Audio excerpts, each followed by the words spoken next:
Kita punya negara supaya kita jaga, supaya kita bisa kendalikan ini semuanya. Ini baru di barat, belum yang di timur. Sekian banyak tambang kita, sawit kita, itu dikelola secara ilegal. Para mahasiswa harus ingat bahwa hutan lindung di Indonesia itu harus dijaga. Sebab Tuhan sudah memperingatkan kita dengan kejadian di Aceh, Sumatera Barat, dan Sumatera Utara, bahwa kita tidak menjaga hutan lindung. Apa yang terjadi? Terjadilah longsor, banjir, dan memakan 961 jiwa bangsa Indonesia. Ini adalah siapa? Kesalahan kita. Kita tidak jaga sistem kita. Itulah gunanya defense, supporting ekonomi itu sangat penting. Kalau negara kaya, dia harus punya tentara yang kuat.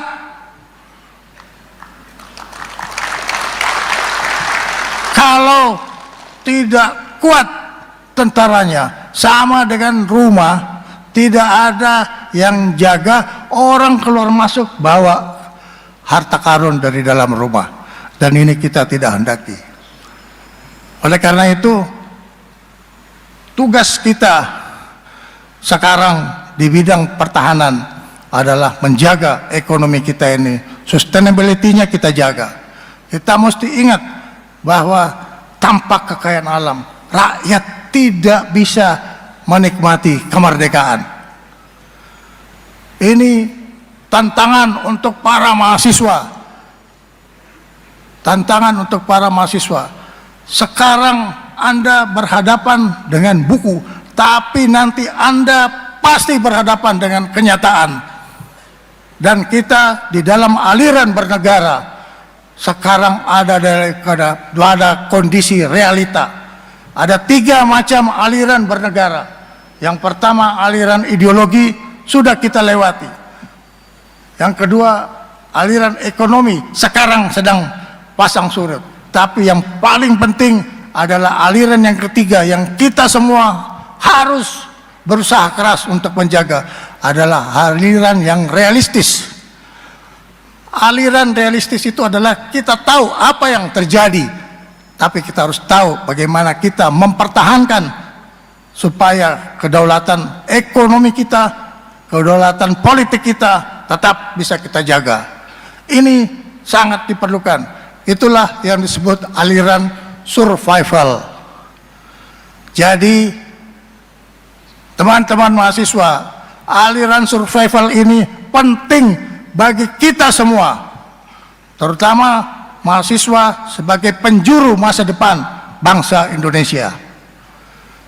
Kita tidak boleh lagi membiarkan ada kejadian-kejadian seperti yang sekarang ini, terutama ekonomi kita mau diganggu.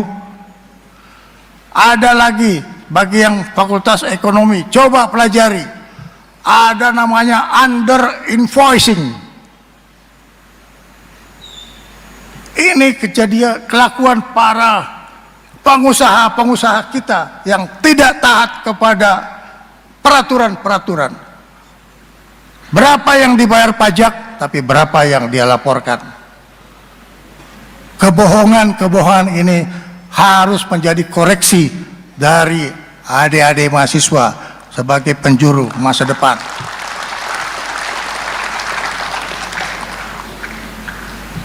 Anda boleh menyalahkan kami, tapi Anda tidak boleh salah untuk ke depan. Perbaiki. Ya. Ini penting sebagai tantangan masa depan bagi bangsa Indonesia. Sedikit lagi mengenai sumber daya alam kita. Kita memiliki nikel yang sangat besar. Kita memiliki bauksit yang sangat besar.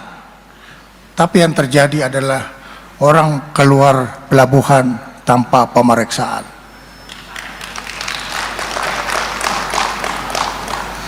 Orang keluar bandara tanpa diperiksa. Begitu kita melakukan tindakan-tindakan penertiban, kita lakukan pemeriksaan, orang-orang yang biasa lolos tanpa pemeriksaan masih merasa tidak ada pemeriksaan. Pada satu hari dia lewat dengan membawa ilegalnya itu ke Tanggor, ke Tanggor itu apa ya? Apa itu? Saya lupa, saya terlalu lama tinggal di Jakarta jadi saya susah itu. Kepegang sama petugas. Ternyata dia lupa bahwa hari ini sudah ada pemeriksaan. Jadi sebelumnya itu dia laksanakan aja, keluar masuk bawa ilegal. Bayangkan adik-adik mahasiswa, begitulah kedaulatan ekonomi kita sekarang diancam orang, tapi juga pakai bangsa sendiri. Inilah kalau kita mau di divide et impera itu.